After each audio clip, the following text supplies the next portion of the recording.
Lini kwamba haulinganishwi, wewe ni fundi haufananishwi, umbaji wako ni wa kipekee, wewe ni fundi haufananishwi, mwanadamu umenipa pumzi hai, na samaki umewapa pumzi hai. Minasubiri baraka zako ulizoniahidi mwana wako, usiku na mchana niko kwako nikisubiri ahadi yako.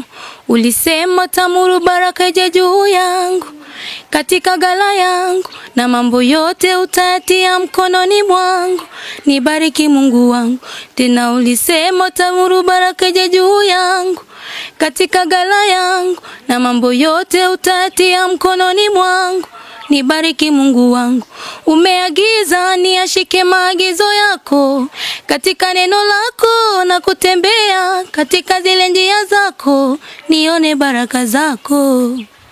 Kama ni mara ya kwanza kutembelea YouTube channel yetu, tafadhali subscribe, like, share na comment.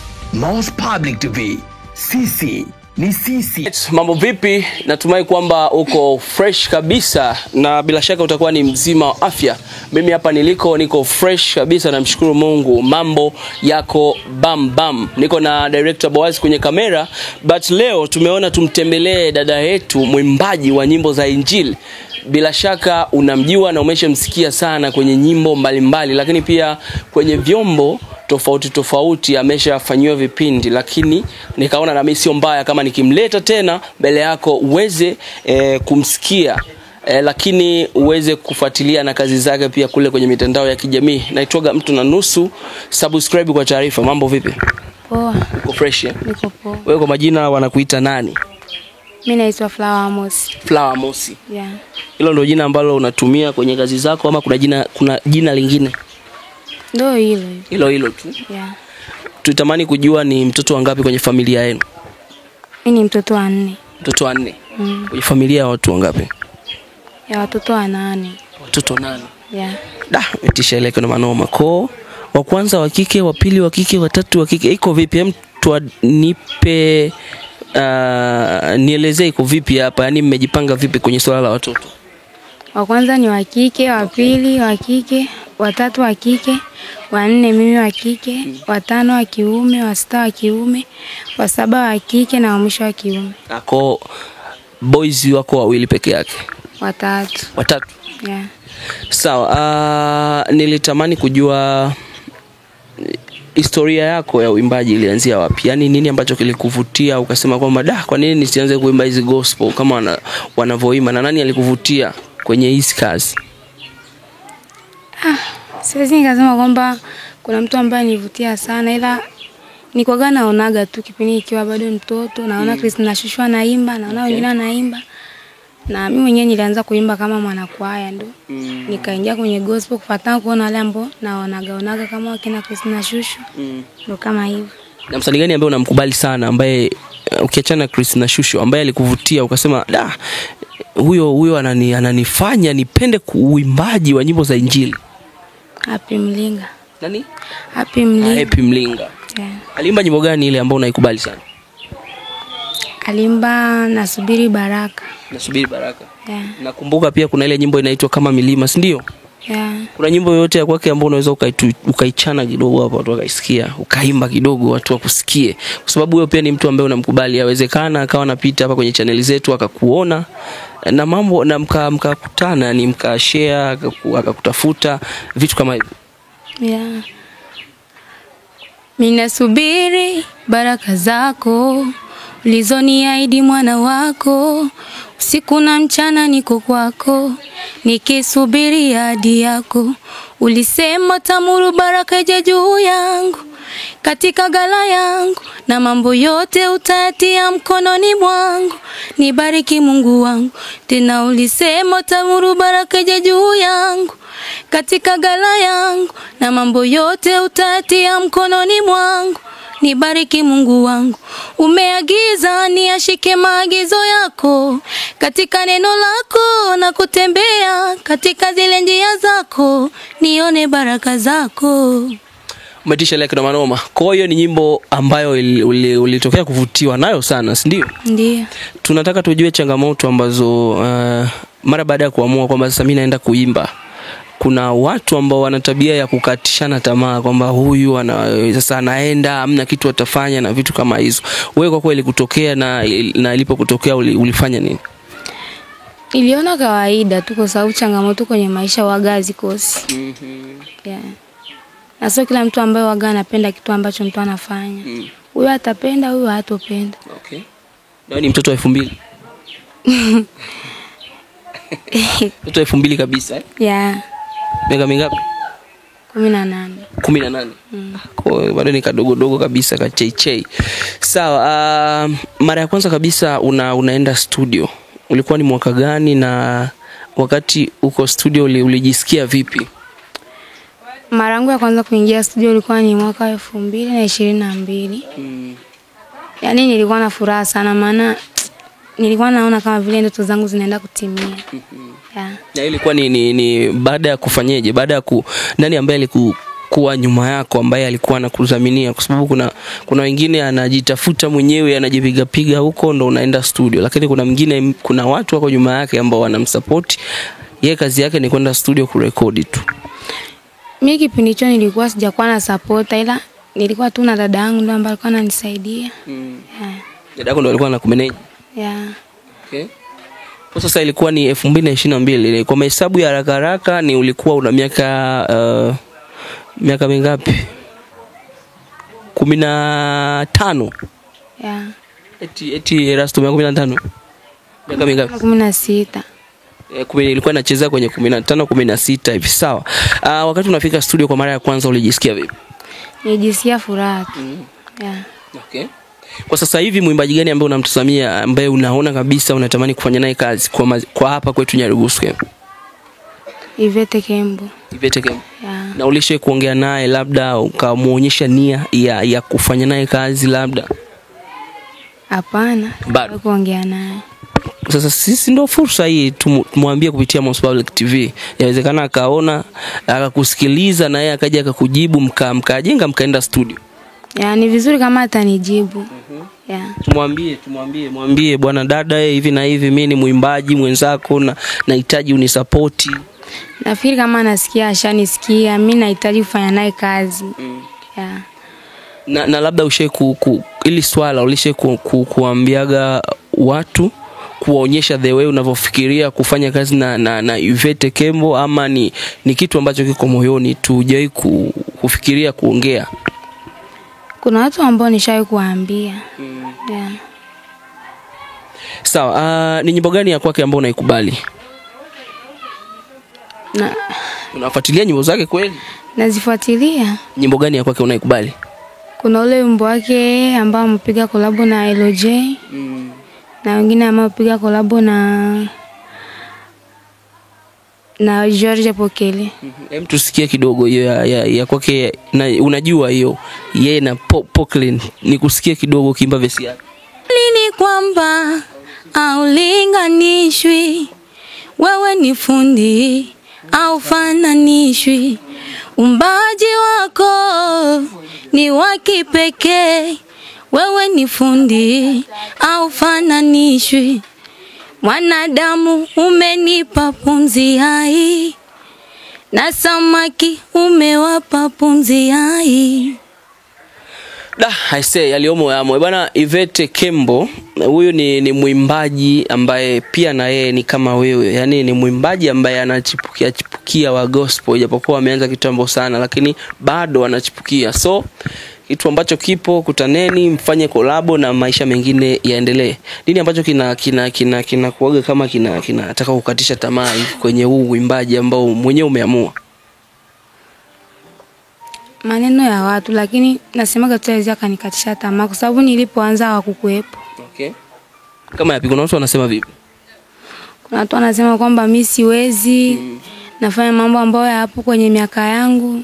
Nataka kufanya mambo ya kikubwa wakati mimi bado ni mtoto. Yeah. Sawa, wewe majibu yako ni yapi hapo moyoni? Bila shaka unakuwa na mambo mengi ambayo unaongea moyoni baada ya kuambiwa hivyo vitu. Majibu yako yanakuwa ni yapi wewe?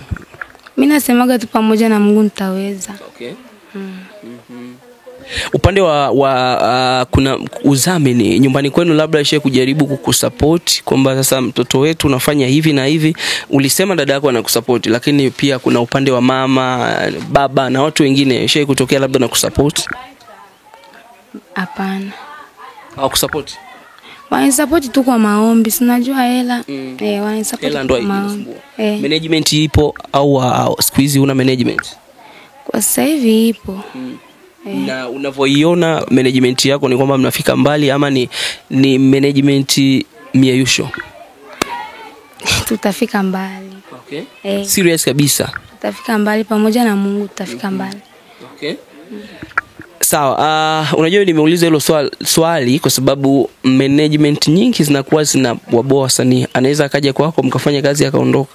Na ndio maana sasa hivi tunaona kuna wasanii hawana tena, hawako pamoja na management zao, na hii ni baada ya wenyewe kusumbuana vitu kama hivyo. Lakini wewe kama kuna kitu unahisi kabisa hakiko sawa, unaweza ukaongea, kwa sababu ni watu wengi ambao wana moyo wa kuwadhamini wasanii kama nyie, lakini wanawakosa. Mimi kwanza siwezi nikamkataza mtu kunidhamini. Okay. Yaani hata nikiwa na management 10 kwangu ni furaha. Kwa yote ambaye anaweza kuwa na haja ya kunidhamini, mimi nipo tu, kwa sababu kazi waga ni kazi. Una mkataba? Hata kama wapo na mkataba, basi hata nao wataungana tu wanakuwa pamoja. Sawa, sasa hivi una nyimbo ngapi ambazo umerekodi na ni ngapi ambazo ziko YouTube? Kwa sasa hivi ni nyimbo 3. Nyimbo 3 peke yake? Ndio ziko YouTube? Yeah. Kwa hiyo mtu anatafuta jina gani anakufuata? Kuna account yangu ambayo nilikuwa natumia, kwa sababu kwa sasa hivi kuna wimbo mwingine haupo kwenye account yangu. Account yangu ya zamani na nyimbo 2 inaenda kwa jina la Flower Amos. Okay. Kwenye huko nani, Facebook, Instagram, X, zamani Twitter, kote upo ama huko utumiaje? Nipo Facebook na nipo TikTok. Huko anakupata kwa majina gani hayo Flower Amos? Flower Amos. Okay. Sawa, natamani kujua hapa kwetu tuna waimbaji wa kiume wengi ambao wanafanya vizuri pia. Ni mwimbaji gani ambaye wewe unamfikiriaga sana na unatamanigi kufanya naye kazi? Wapo waimbaji wawili ambao waga nafikiria. Kuna Israel Kianga na Fisto Achumbo. Yeah. Ndio unafikiria kufanya nao kazi? Yeah. Wengine unawafikiri kwa sababu ni wengi wanaofanya kazi wasanii wa kiume? Kazi siipo. Au kwanza ndio vipa mbele. Sawa, tuna wasanii wengi ambao, tuje kwenye upande huu wa kidunia, kuna Nyagomani, kuna Fall Bugatti. Nani unamkubali kati ya wawili, au wewe ufuatilie kwa sababu ni mtoto wa Yesu? Hayo siwezi nikasema kwenye media kwa sababu ni mambo ambayo yako tofauti na mimi. Ni mambo ambayo yako tofauti. Mimi ni mwana gospel, huyo ni bongo. Lakini kazi yenu nyie au kazi ya Wakristo si kuwaokoa watu. Unaweza ukawa na nia ukasema kwamba naenda kwa huyu kwa sababu hii, lakini ukawa na nia yako tofauti. Mimi kwa upande wao siwezi nikasema hata mmoja kwa sababu wote waga si wafagili. Wote wafagili. Sawa, vitu gani ambavyo kwayani, umesema unaimba kwaya. Kwayani kuna vitu vingi ambavyo vinatokea. Labda kuna kitu ambacho kinatokeaga kikawa kinakusababisha uache kabisa kuimba kwaya, lakini baadaye unasema nitarudi tu niende kuimba. Yeah, hivyo vitu vinakuaga. Mimi ni mtu ambaye sitakagi kusemwa watu, kuaibishwa. Wakinisema waga najisikia kama niache, lakini kwa sababu ni kitu ambacho kiko moyoni siwezi nikaacha. Kwa mtu asiyekujua wewe, labda mimi wakiniuliza yule Flower Uwaga yuko ni mtu ambaye wa aina gani, niwaambie vipi? Waambie Flower ni mtu simple sana, waga anaga shida na mtu. Mimi ni mtu ambaye naendaga na mtu vile ambavyo atakuja kwangu. Ukija kwa fujo tunaenda kwa fujo, ukija kwa utaratibu wa kuelewana tutaelewana sana. Nimesikia umesema una miaka 18. Mchumba unaye ama ni bado hayo mambo hujaanza? Mchumba unaye au una? Baba unaye au una? Unaye au una? Ninayo wa mchongo. Yuko wapi, Marekani ama hapa? Hayupo Marekani, yuko hapa. Yuko hapa. Na unampenda sana? Simpendi zaidi ya kazi yangu. Mtaje jina. Siwezi nikamtaja. Huwezi kumtaja? Jamani, kumbe mko wengi. Usijione huko mwenyewe mko wengi ama. Wengi ningesema ni wengi. Ako mchumba unaye na tunatarajia ndoa au harusi. Ndio. Vyovyote vile. Sawa, Flower, nilitamani kusikia ukisema kitu chochote hasa kuhusu familia yenu. Kwa sababu tunajua wengine familia zao wanasema mimi ni mtoto wa kitajiri, mimi ni mtoto wa hivi na hivi. Kwenu nyie maisha yenu yako vipi, yani kivyenu, yani kwenu mnaishi vipi? Iko vipi? Yani hali ya kwenu iko vipi? Si kwetu tunaishi kawaida tu. Hatuna hela lakini waga tulali njaa. Ni watu fulani hivi ambao hamna hela lakini maisha yako poa. Yako poa tu. Sawa, bila shaka tuko na wewe Nyarugusu Camp na kuna vitu vingi ambavyo vinaendelea. Ukiachana na gospel kuna mambo mengi ambayo yanaendelea na yanafanyika. Tabia gani ambazo zinafanyikaga Nyarugusu unakuwa uzipendi? Kuna tabia nyingi tu za wasichana hapa kwetu waga sizipendi. Nichukue fursa kwa shauri basi. Mimi nishawashauri kupitia wimbo wangu kwanza. Watulie tu. Wasiende mbali sana kwa sababu ya maisha, sijui nani kutafuta hela za haraka. Sawa, nyimbo yako nimeisikia by the way, inaitwa Ugumu wa Maisha. Nimeifuatilia sana na kuna vitu vingi ambavyo nimevisikia mle, kuna maneno ambayo ni makali, yanashauri, yanajenga. Yani ni nyimbo fulani hivi ambayo mtu yoyote akisikia anahisi ameshaurika kabisa. Sasa nilitaka nijue kwanza idea ulitoa wapi? Ulikuwa wapi na ulifikiria nini ukiimba nyimbo kama ile? Mimi niliona tu niimbe vile kwa sababu wewe unajua mtu akiimba waga ajimbi peke yake. Yaani wewe unaimba kitu ambacho kitamgusa mtu mwingine. Kwa sababu maisha ambayo mimi nayaishi sio maisha ambayo kila mtu anaishi. Naweza nikaimba hivi kumbe kuna mtu ambaye anaishi kweli really ya hiki kitu ambacho mimi nimekiimba. Ndio nikaimba kwa sababu yake. Japokuwa na mimi kuna mengine yanaweza kanipitia kwa huo wimbo lakini mengi ni kwa sababu ya watu wale ambao watanitazama. Ile Ugumu wa Maisha ile melody ulitengenezea ukiwa studio ama ulitengeneza ukiwa nyumbani, uliandika kabisa au wewe idea zako waga unazifanya vipi? Unaandikia studio ama unaziandaa nyumbani kabisa? Mimi ile nyimbo nyumbani niliandika kitikaji. Yaani nilienda studio niko bure, nilikuwa sina wimbo. Nilikuwa tu na kitikaji. Kwa sababu nilipigiwaga tu simu ya ghafla sijui. Usikose kuingia studio leo, nikaenda. Huyo boss. Niseme mengine niliandikia studio na ndo mengi ambayo niliandikia studio. Ilikuwa ni verse gani? Verse zote ama ni verse moja na ilikuwa ni ipi? Yaani verse zote niliandikia studio. Kitikaji ndo ambacho niliandikiaga huko nyumbani. Sawa, natamani tuwaambie watu kitu kimoja hasa kuhusiana na sasa hivi waimbaji wa gospel wengi hasa kwa hapa Nyarugusu, naongelea Nyarugusu Camp, wamekuwa wakija wanaondoka. Yani anakuja anakaa siku ngapi, siku mbili anaondoka. Natamani kusikia unatuambia nini ambacho kinakuwa chanzo kikubwa cha waimbaji wa gospel kuja na kuondoka, yani hawakai kwenye headline muda mrefu. Inawezekana sababu ni management. Alafu mimi kwa upande wangu naonaga hapa kwetu gospel waga ifuatiliwi sana. Lakini mimi naona chanzo inaweza kuwa ni management. Maana mimi mwenyewe waga napotea sana. Mimi shangaa nimeanza kuimba tangu 2022, sasa hivi nina ngoma hii hapa, ni ngoma ya 3. Sasa wewe mwimbaji wa gospel unasema ngoma? Nyimbo bwana. Nyimbo bwana. Wimbo. Nina nyimbo 5. Unasemaje ngoma? Yes, ndo ushaniambukiza. Nimekuambukiza? Basi samahani sana. Natamani tupate moment. Bila shaka kwenye maisha kila mtu ana moment ambazo zilishawahi kumuuzi. Sema kwamba hii moment siwezi kuisahau katika maisha yangu. Kwanza natamani hicho kitu ambacho wewe kileshawahi kutokea kwenye maisha yako na ukasema hichi kitu mimi sitokisahau, kama ni mtihani Mungu amenipa basi ni mzito sana siwezi. Hayo mambo kwangu ni mengi. Share na sisi moja tu, yani story moja ambayo ilishawahi kutokea na ikakuumiza sana katika maisha yako. Kifo cha babangu. Ndio kitu kile kuumiza. Yaani kiliniumizaga sana japokuwa nilikuwa bado mtoto. Kifo cha babako kilikukuta ukiwa? Kilikuta nikiwa kanisani. Ulikuwa kanisani? Nilikuja kuambia hizo taarifa alikuwa na.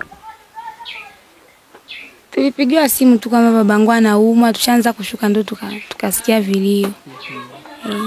Hiyo moment ilikuumiza sana. Ulikuwa na miaka mingapi kipindi hicho? Nilikuwa na miaka 11. 11?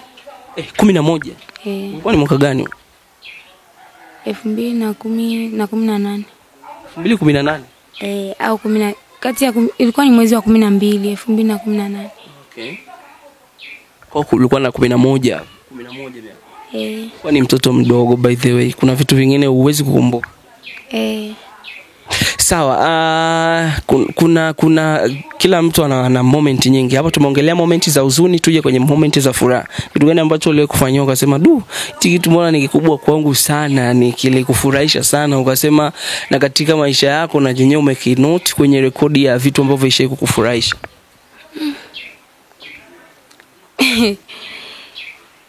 Vitu navyo ni vingi. Na vingine siwezi nikakumbuka. Okay.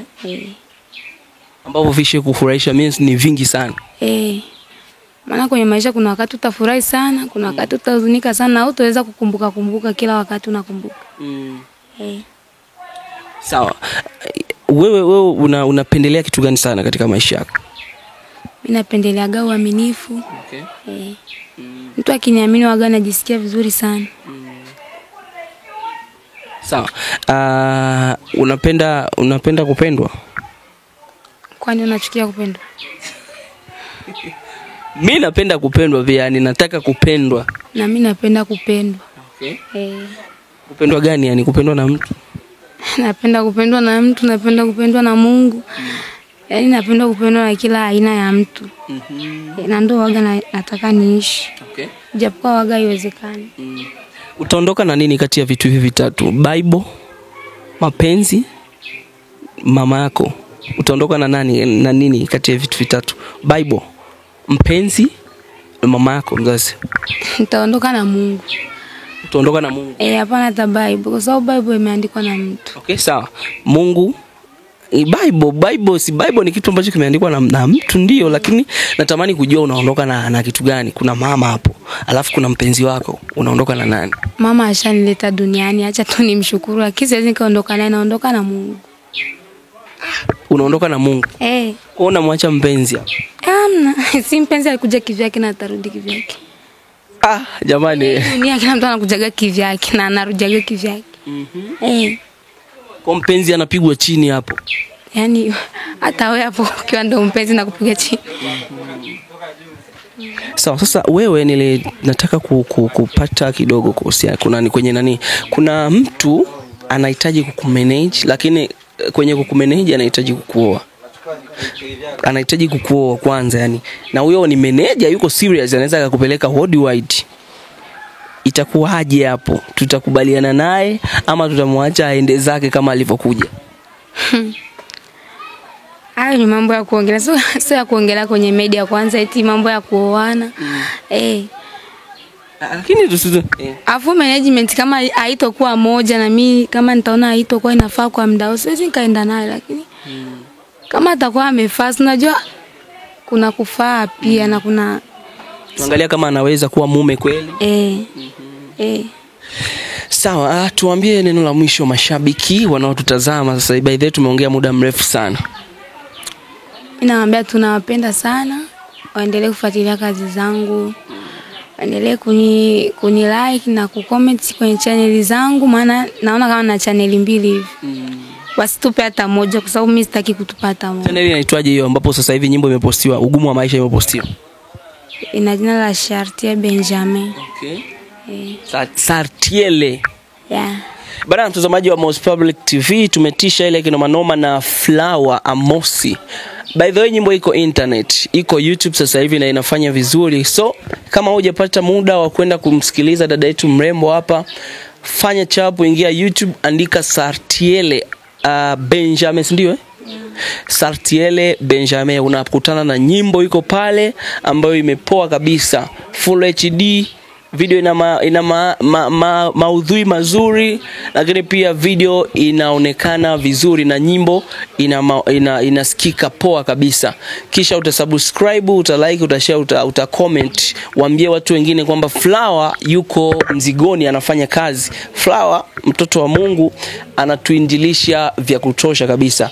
Lakini pia usiache kusubscribe kupitia Most Public TV ili taarifa zetu zikukute kila wakati, usiku na mchana kwenye kiganja chako. Naitwa Mtu na Nusu, niko na Adani. Bye bye. Kama ni mara ya kwanza kutembelea YouTube channel yetu, tafadhali subscribe, like, share na comment. Most Public TV, sisi ni sisi.